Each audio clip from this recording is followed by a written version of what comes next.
What's the good word, y'all? It's your boy DKB here. So I wanted to revisit the conversation of Trey Dean III, our undrafted free agent. That's a safety potentially making this 53-man roster.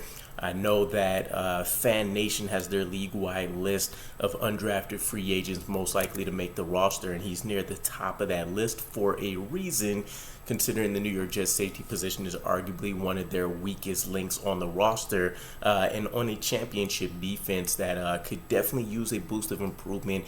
Hence the Chuck Clark trade, early in the offseason, and then hence the injury to Chuck Clark and us immediately changing routes and going with Adrian Amos. So it's interesting because I still think Trey Dean has a legit chance to actually make the roster. Now, will he be a starter? No. If he's starting, injury bugs have hit once again, right? But when we take a look at the safety position, you can reasonably say that three positions are probably a lock. Jordan Whitehead, Adrian Amos, and then Tony Adams, who the team was very high on last year. Now, Tony Adams himself I thought was going to be a starter, but it looks like he may need to put in some serious work to get ahead of Jordan Whitehead in this case. That seems like he's going to be the most likely candidate to be playing free safety this season. So, with that said, that means that if we only carry 4 safeties, we're looking at one spot with about 3 players competing for it. Trey Dean III, Ashton Davis, and then we're talking about Marquise Waters, another undrafted free agent.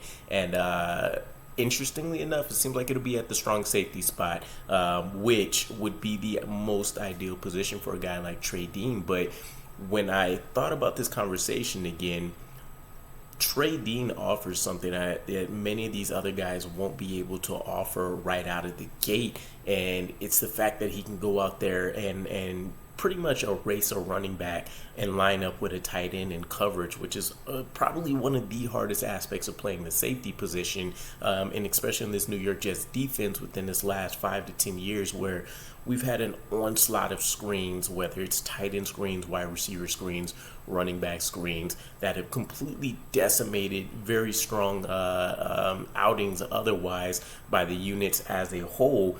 And this could be a guy that can be kind of your ultimate chess piece in just his rookie year. Now, there's definitely a lot of things that are going to have to be worked on in his game, right? There's a reason he was an undrafted free agent.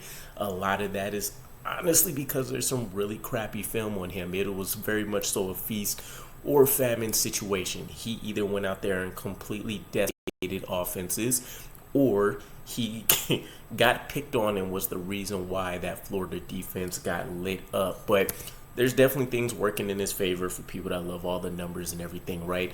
$100,000 in guaranteed money, a $10,000 signing bonus on top of that. Two of the biggest things working for him and against him: slow speed. A lot of people love the 40-yard dash times. It's not the most relatable thing to the football field because you're not doing that often unless you're running a go route or something. You still have to account for, double moves and different things of that nature. But he ran a 4.75, which lets you know you don't want him getting into a foot race with people. Although I will say, from game film wise, you can definitely tell he plays a lot quicker than that. So maybe testing anxiety. Something that's working definitely in his favor, though, is elite strength. He led all safeties with 25 bench presses. Again, maybe not necessarily the most translatable thing, but in terms of functional strength, and then being able to go out there and actually put that to work, that definitely matches up with what you see on game film, right? The 6'2" frame, 200 plus pound body. He's able to go out there and use those long arms to get in tight ends frames right away, disrupt routes, wrap up running backs very quickly. So you get excited about definitely having, I want to say he's actually the biggest safety in our room right now. So worth pointing out as well for people that wanted Brian Branch, right? Especially after he fell out of the first round. A lighter guy, again, just a couple pounds lighter than 200, but still, you kind of want that bigger body within the room, especially if it's going to be either your last line of defense if he's playing free safety. If not, when he's kind of breaking through the line of scrimmage, you want to be able to go out there and fight off some of them, one arm, stiff arms and stuff that are going to try to come his way to disrupt them, attacking the quarterback or trying to get into the backfield. Direct competition, as we mentioned. Right now, if we want to exclude Tony Adams, if he's going to exclusively playing free safety, you're looking at Ashton Davis, you're looking at Marquise Waters. Ashton Davis has been a guy that a lot of fans feel like has been on thin ice for quite some time, right? He was a guy that people love the story of, which maybe helped him stick and have some supporters, right? A former walk-on, he goes out there and earns himself a scholarship. He does well enough to get drafted. And he had a lot of good physical tools that you felt like if you molded up would have made a very quality safety. But his health hasn't really allowed him to stay on the field. There's been numerous guys that have jumped him on the depth chart. And he's ultimately just kind of became a guy that plays special teams. Weirdly enough, he gets his hands on the football if, people take a look at the interception numbers, but it's kind of a case of right place, right timing, right? A lot of tipped balls, nothing that he's necessarily just broken and identified a route on and was able to get there before his receiver or fight for the ball or anything of that nature. So there hasn't been necessarily any specific part of his game that has stuck out to me. And then when you want to take a look at a guy like Marquise Waters, again, I just think that a guy like Trey Dean III would have him beat with his ability to immediately go out there and be used against a running back, against a tight end. Try to limit as many coverage opportunities outside of the intermediate part of the field. You don't want him to leave that, right? You don't want him in deep coverage. I would argue try your best to keep him out of intermediate coverage as well, but still, he's a guy that should do very favorably in that aspect. And then he's going to have to work his way up the special teams, I guess, depth chart, if you will, as well. I don't think it'll be a huge piece if he actually does find a niche as being the guy to kind of erase the screens from attacking our defense.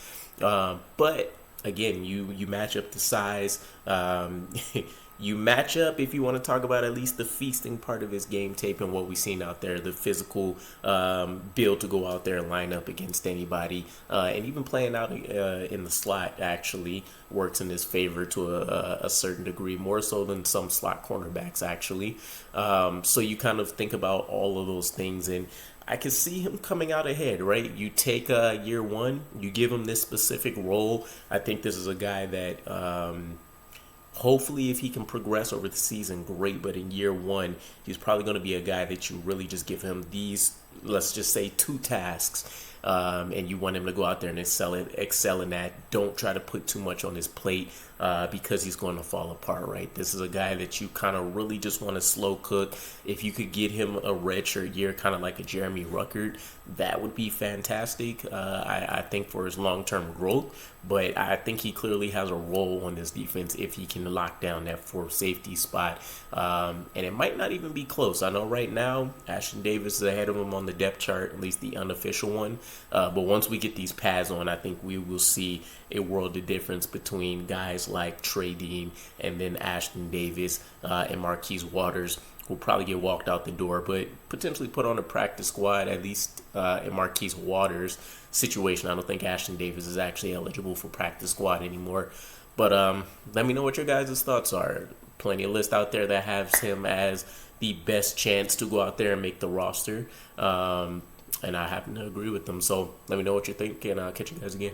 Peace.